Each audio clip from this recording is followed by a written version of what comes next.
Welcome to another episode of Me, My Wife, and Sports. I'm your host, Fitz, with my lovely co-host who is back from her illness, Darci. Hello, and I am glad to be back. I'm still not all the way back, but I'm back. I feel better. That sinus infection was real. I think I had pneumonia, though. That's for being back. Yeah. Nah, she just had a bad sinus infection. I think you ain't no doctor, so. But I slept in the Holiday Inn. Yeah, okay, All right. whatever. All right, let's get into it. Since Corin was able to fill in for Yes, Cornelius, thank you. So you had your little downtime. Did you have a chance to because just so you know, and I'm sure you listened to the episode of when Corin and I did. Was talking about football and fantasy and the rookies and all that. Now I'm curious. Well, that was the last one, yeah. And then the one before that, you had both of them on. Right. So I'm curious to see what your take is on the upcoming football season as well as fantasy. So, I mean, because as you know, our draft. We're still in the midst. We got, this week we're getting down to 53. So a lot is still going on in the NFL. Deals are still being made. Jobs and positions are still being filled. So, it's down to the wire. And even after the fact, it is. I believe in New Orleans, they still don't have a QB1. So they still trying to decide who has that job. Who are the quarterbacks in New Orleans? Spencer Rattler, and I don't know who the other dude is. Yeah. So, God, and I am so sorry.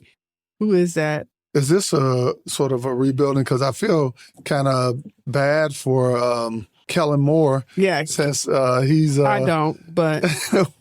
Why? Because he left the Cowboys? Because he left the Cowboys, right. Well, they weren't giving him the head coaching job. I mean, he left for an opportunity. So, yes, congratulations. He did the right thing for himself that, And they got him a Super Bowl. I bleed blue and just, for that reason. I understand. But, this is what doesn't kill you makes you stronger. Right. And, this is what being a head coach is all about. So, he got to go through it. Go through it. Also, I don't feel bad for him, though. He getting paid. How they all getting paid? Right. So, you making that money. Oh, Tyler. How do you spell it? SHOUGH. Show. They ain't it either, but. It is. It's Tyler somebody. So him and I think that Tyler is a rookie. Okay. So him and Spencer are battling it out in New Orleans. Oh, okay. And as you know, Parsons hasn't garnered a deal yet. Parsons is still waiting for a deal. But I think Terry it's close. McLaughlin. McLaren. I don't know why I want to call that dude McLaughlin. I don't either. McLaren. He's a Redskin or a Commander or whatever they calling themselves this week. The professional word is Commanders. Yeah, it's no longer Reds. I'm back, y'all. So we back to where we were. Yeah, he's one of them. So yeah, but still, he's a good wide receiver, and I'm sure it's a whole lot of teams just waiting for Washington to screw this up so that they can get him. And they screwing with that rookie running back that they just drafted in the first round. You know what? He's did he find a home? 49ers. He's going to the 49ers. Which that makes sense because they just took Debo, so they always do some kind of backdoor deal like that. And Commanders are getting a 2026 6th-round pick, and this is based on ESPN's Adam Schefter's. Adam's pretty good. Yeah, he's really good about his. Then you got Trey Hendrickson, who is a defensive end, I believe, out of Cincinnati. He's waiting on a contract negotiations, and he's a big part of their defensive line in Cincinnati. I don't know if Cincinnati is waiting on Micah to get a deal or Micah waiting on Cincinnati to get a deal. I think Trey been around longer than Micah has, so they might be looking to see what they're going to do with him. But who are you talking about? Jerry might be waiting to see what kind of numbers Trey gets. Trey Hendrickson. out in Cincinnati because they both have the same position. Oh, I don't think so because it boils down. First of all, Trey is not going to get the numbers like Garrett, and Garrett right now is for non-quarterback He was number position. one, yeah. And I think that's the bar that Jerry's working with when it comes to trying to do a deal with Micah. So we will see on that. Yeah, a lot left to be done, but the clock is ticking. Right. Well, Because if they don't get these guys on the field soon. well, hopefully these guys have been working out and they know what it takes because it's not like they're rookies.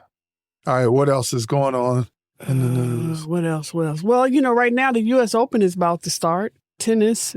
We watched last week they played.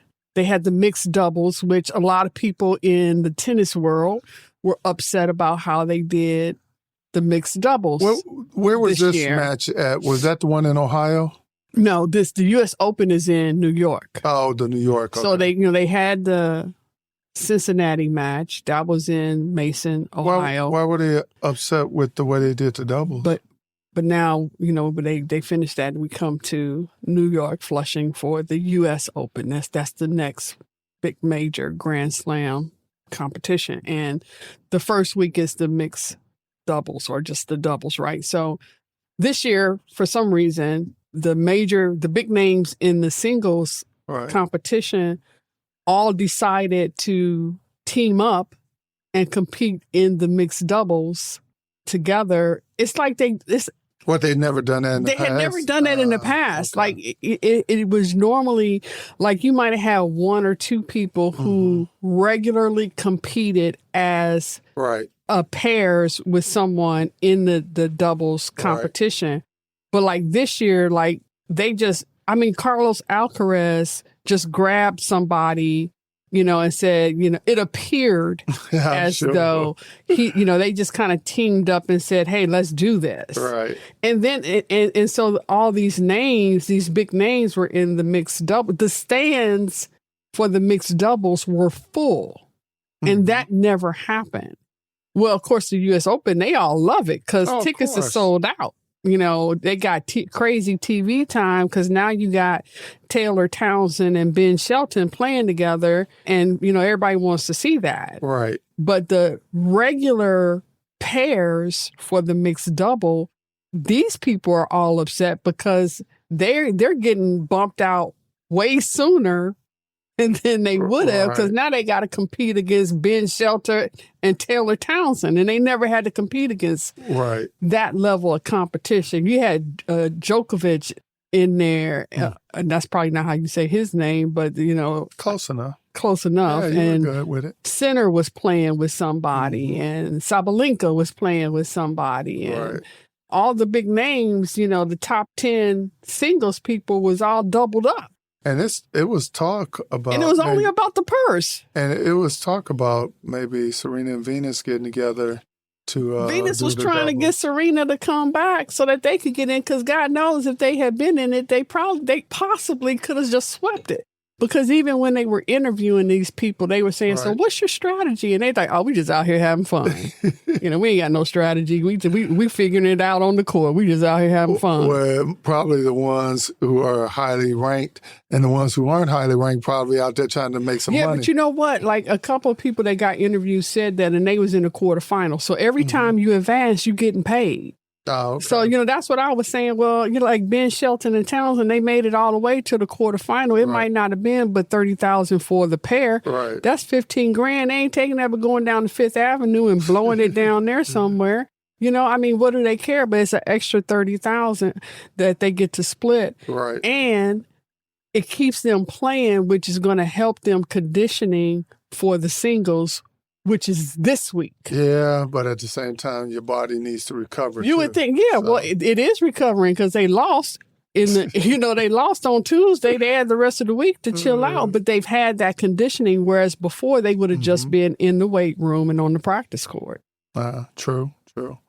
So what better way than to actually keep practicing, and now you playing with somebody that you normally don't play with. So it was very interesting. It was interesting to hear the commentary that they were having about it.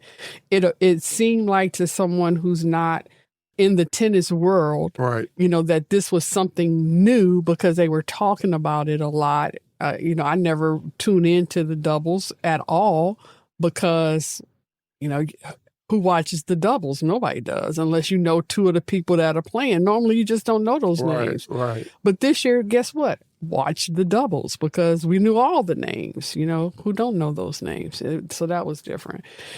I guess they had an actual golf tournament up here in Owing Mills. Yes. In the last couple of weeks. The BMW was up here. Now, I thought I saw the one that European or that Middle Eastern League. LIV? Yeah, I thought I saw them playing last week as well. And I don't know where that was taking I don't know where that one was. Yeah. But they're wrapping up. So this is like the end of golf season. Right. I don't know what's going on in baseball, but I've been trying to pay more attention to what's happening in baseball. You got anything on baseball? The Red Sox, they're sort of in a must-win mode because of the way they've been playing. And it looks like the Yankees are back playing pretty good. So wasn't Ohtani in some kind of trouble? Oh, yeah. Him and his agent supposedly had a real estate deal in Hawaii. Dude, and sort of backed out. So they're making it seem more than what it is, I think. And it's not like they're really, from what I read, they're hoodwinking anybody. They just pretty much backed out of the deal, and people had the ball rolling and probably other investors based on him investing, Put their money in? Yeah, so. Well, if they backed out and other people put their money in, they did hoodwink some people. I don't know the complete ins and outs. The details. The deal they could have been hoodwinking them. The bottom line is, his name is associated with too many scams. He need to Oh, what other scam? Well, the last dude was taking his money. Yeah, it wasn't like he was scamming anybody. Yeah, but think about the people who are around you. Now your manager got you involved in some bad real estate business. Or was it his manager or was it him? Him. Okay, either way. What's the common denominator? That's my point. Okay. He the common denominator. I'm not going, like I said, read the article for yourself. If Ohtani is your friend. I'm not saying that that's all I'm saying. Anything. Because if the deal wasn't right, I would take my money and leave too. If Ohtani come to you or any of his people with a proposition, that's all I'm saying. All right. Let's go to your fantasy since for the NFL. Oh, fantasy football. It is fantasy football time, y'all. I need some fantasy football music. I know. I need a fantasy football theme song. I'm going to hook you up with one. It need to have a serious bass line too. Okay. Right. I will make. All right. Next week, y'all, my fantasy football theme music will be playing during this segment. We have our fantasy draft this weekend because I know all my fantasy managers are listening. So here's y'all reminder. Our league draft is this weekend online. Be there or may the auto draft gods be with you. It's not going to matter. I'm going to win. No, I'm winning this year. 14 years in. Way more than 14. That's about 15. But I'm winning this year, doggone it. Let's break it down. What do you want to know? I want the draft is this weekend. Yeah, I want to break it down on what's your strategy going into this draft. Are you picking running backs first, quarterbacks? I don't know. Because so much, like we always say, so much always depends on where you are in the draft. So, okay, if I was first, what would my first draft pick be? Probably a wide receiver. Well, let's even push it. Now, I'm not going to say who because I'm not giving up that information. I'm not asking that. I'm just saying. That's like asking me to tell you to play. Regardless whether your first round pick, because it's 7 rounds or so? It's way more than that, but okay. But your first round pick, what position? That's what I said. Okay. You just want rounds, regardless of position. But see, that's what I'm saying, though. It's hard to do that because I don't know, because usually I've never seen you pick a running back or a kicker in the first. Well, I never pick. I'm not going to pick a kicker. I'm not going to pick a defense. See, I'm not going to pick a defensive player. Sorry, guys, I'm just not. Although, the way kickers are going, you might want to grab a good kicker in the first round. What's that one kicker who kicked that? Cam Little, that 70-yard. He's going to be on my list. That 70-yard kicker out there. There's your sleeper, Cam Little of the Jaguars. It's either going to be a wide receiver. It's going to be a wide receiver or a quarterback. I mean, it just is. And that's what I'm looking at as well. Now, I could push a quarterback to the second round and do wide receiver. I'm always on the edge with the tight end. Like that tight end is my Achilles heel. The tight end is to Darci as Seattle is to the Cowboys. Like we just can't get over that hump. All right, I'm going to give you a tight end.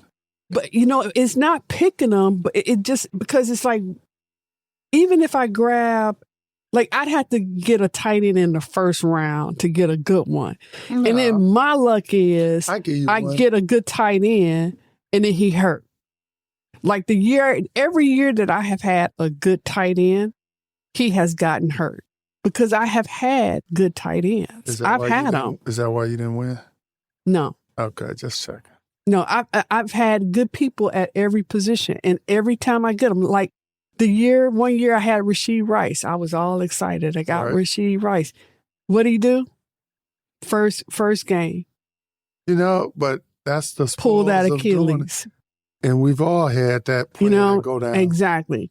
Get Dak Prescott. I avoided Dak for so many years because it's always, then I feel like. Was he your starter? Yes, but I avoided him because, it's that emotional heart, because, I'm a Cowboy fan. So I avoided him. But then I said, okay, his numbers. It's the numbers game. Not looking at it like a team. Right. Then you start looking at the individual. Okay, well, Dak always got good numbers. So I get Dak, and what happened? Then he hurt. Like the third game. Was that the ankle year? I think that was the ankle year. Yeah, or was it the thumb? It was like one of them first couple of games. It might have been the ankle. Yeah. First couple of games, he's out. I was like, because I think he had the hand. Left me with somebody crazy, like a backup. I think that was the year my backup was like Desmond Ryder, somebody crazy on the bench. It was Stroud. No, it wasn't. It wasn't that year. And so it's just. It's the emotions. I don't have a strategy. This year, I don't have a strategy. I have a lot of names written down in my playbook. And yes, I have a playbook that is kept under lock and key, behind lock and key, because he's always trying to find it. And I've won 2 and she's won 0. So, but it's my league. Who playbook is? And so I can lock it down at any time I want to. She have a riot on her hand. I would, but that's okay. I don't have a strategy. I have a lot of names. I'm just going to sign in tomorrow, be there early. I'll be online. It'll be open early. The computer does everything randomly. We keep it honest and just sign in and pray for that sweet spot, which I believe is 6, 7, or 8, right there in the middle. Not too soon, not too late. Right. That way, when it comes back, because we do the snaking effect, so that when it comes back, you get it. You get it right good, coming and going. Definitely. But I got a lot of good names that I'm thinking. Like who? Like T-Mac. I think T-Mac might be good. He's on the Panthers. Right. He played that, so that's very concerning that he's Bryce Young's only target, because I don't know what Thielen is going to do this year. I don't even know who their tight end is on the Panthers. Is it? No, that's Minnesota. I don't know who the Panthers tight end is. The tight end to get, though, is the Raiders tight end.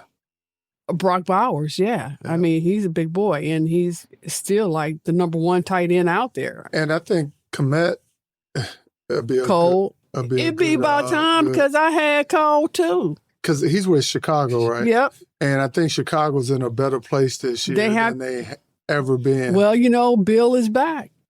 Bill Bellamy, I can't say the man's name. Okay. But their old offensive coordinator that left and went to Kansas City and won out in Kansas City, and then he went to the Commanders. I'm sorry, he came here to the Commanders. Right. Well, they said the new head coach in Chicago fired everybody. He fired everybody. There was only one person, and I can't remember. I think it was the special teams coach. Was the only coach that he kept out of all the coaches on that Chicago staff. Maybe that was a good thing. He fired everybody except that one coach, and I believe it was special teams. Okay. And so, he brought back that coach from the one that I was just talking about, that I can't say his name. And they said the fact that he brought him back, even though he was a part of that old regime. Right. Speaks to how much respect he has for him and the way he coaches. Yeah. And he knew that he was a hard coach. Right. And he knew how the players sometimes felt about him. Right. But that was what he wanted to bring back. Well, and they need that because when you get coaches who want to be friends with the players, it never works out. Never works out. Yeah. So that spoke a lot to. Yeah. And I'm saying you got to be a tyrant because, like, Dungy, he was respected by all his players. Well respected. Yeah. Yep. Throughout the league. So there's a lot of hype with this past draft class with the rookies. And so what are your thoughts on picking up a rookie, maybe not as a starter in your fantasy, but as a backup that you think might be a breakout? Because actually, I'm kind of liking Cam Ward. There's something about him. I think he's going to have a pretty good season. Yeah. And he got you got Calvin Ridley there with him at Tennessee. So that's a good veteran for him to throw to. Oh, yeah, Genty. You know, I'm kind of worried about Genty because, and this is just based on what I've been seeing with the Raiders, they don't seem like they have offensive line. And if that line can't make holes or sustain a good enough block for the quarterback as well as the running back, it's going to be a bad season. Yeah. And I'm not a big, what's his name? You know, I don't care for him. For who? For the Raiders. Oh, Sean. No. He used to be at Seattle. I know. God, I see his face. It's not, I was going to say Sean Payton. It's not Sean Payton. No. And, well, either way, I just didn't care for him. And my hatred stems back to his college at USC. Okay, wait a minute. But I was looking up one thing. Now I got to. Neither here or there. But he tends to do halfway decent. Y'all know who we talking about because y'all saying his name. Yeah. Pete Carroll. Pete Carroll, that's who it is. Yeah. I knew it'd come to me. Okay, so the head coach that I was talking about that went to... Head coach you was talking about for who? For Chicago. Mm-hmm. No, I was talking about a coach at Chicago that went to Kansas City and came to... He was coaching at Maryland as well? No, he came to the Commanders. Oh, Commanders. It's Eric Bieniemy. Oh, yes. He's the one that the head coach at Chicago now. Gotcha. He was the only one that he brought back from the old regime. Oh, so that punter didn't come back? Or special teams? He kept the special teams coordinator, and fired everybody else, and then he brought him back, Eric Bieniemy. Right. He went and found him because wherever he was, because he wasn't even here in Washington anymore. I think he might have went back to college. He left Washington with Rivera. Mm-hmm. I think they both left at the same time, but I don't know where they went. Yeah. But I was saying Bill something, but it was Eric. So, okay. All right. So I just wanted to correct myself. Understood. All right. So back to fantasy. So yes, this year I don't have a strategy. It's going to be all about positioning and then just knowing names. So you were talking about rookies. Yeah. Are you going to pick up Travis Hunter? If he's out there? Oh, Travis. If he's a name that's on my watch list. Yes. Cause you would get like a wide receiver and then maybe a defensive player in one player. Yeah. Yeah. You would have somebody that you could slot in two positions. True. In one player. So it depends on how much they're going to use them. Depending upon how they're going to use them, yeah. But so you get that in him, like they used to do Tyson Hill. You would get a tight end and a quarterback sometimes because they used him in two ways. Well, that's even like Debo when he was with San Francisco. Yep, running back and a wide receiver. Right. Yeah, tight end, all of it. Exactly. But yeah, trying to know the thing about this draft class was it just wasn't that many offensive players. Like, they had more tight ends drafted because that's what I was looking at. Right. And I did go back and look at those names. So it was like Loveland was a tight end that was drafted. Mm-hmm. Colston Loveland went to Chicago. So yeah, that's their tight end. Yeah. In Chicago. Yeah. And then you had... I think a lot of these quarterbacks are going to be utilizing the tight ends a lot more because it's going to be difficult to get the deep passes. Then you had Tyler Warner, who's at Indiana. Oh, okay. That's the other tight end. Oh, and then the Tampa Bay wide receiver, Imeku Ilukubu. Now, I messed up his last name, y'all. But his first name is Imeku. All right. Y'all know who I'm talking about. He was after T-Mac as the 8th pick, Imeku was 19th in the first round. And that was the wide receivers.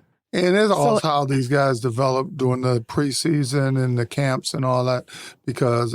Yeah, but when you're talking about taking a rookie in fantasy, it's just not that you're going to have to be going deep into the second, third, fourth rounds to find wide receiver rookies to be able to take one. Which is fine because it's all too based on what a team's needs when they're doing the drafts. Yeah. So that's why really the preseason this year was really, really important. Yeah, very much so. It was really important because you had to be looking at who was out there playing because those people really, truly were playing for their jobs. And they still are playing on the date of this recording. They still are playing for their jobs. And even some of the old names that they're bringing back. Oh, definitely. Playing for jobs. Because there just weren't a lot of offensive players taken in that first round. They were few and far between. Right. And it changes every year. Every year. You're going to get a different, it's going to get a different look. But, we watched Kingdom on, what was that on? Disney Plus. Right. Excellent. Oh my God. Documentary. And it was about the Chiefs. 6-part series. And I think what they're doing is they're showing parts of it, so many episodes every few weeks on ESPN. So you might just be able to set your DVRs to record it and then wait till you get all 6 episodes and just watch it, binge watch it. Right. And maybe you can get it all on ESPN without getting it on Disney+. Give them a little background. But it was the history of the Chiefs. And it starts back in the early days of the Hunt family, who really played a key role in establishing the AFC as we know it today and establishing the Super Bowl as we know it today.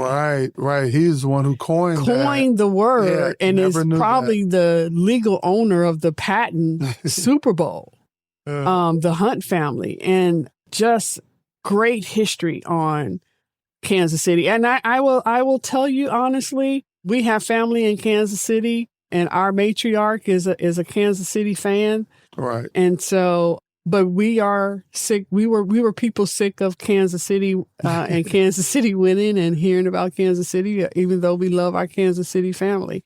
But having watched that documentary and understanding the history of that family and the history of Kansas City with the Chiefs and everything that they went through. Okay, I'm gonna let y'all have y'all run.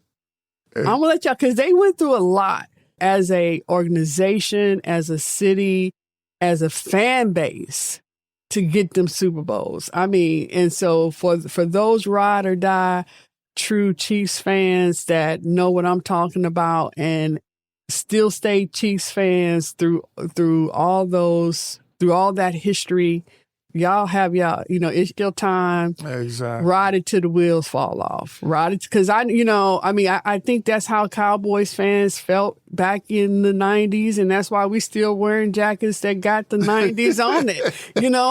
And Kansas City fans, Right. If this is your 5 or 6 years and this is what y'all gonna have 20 years from now, we understand, because that's what we doing too.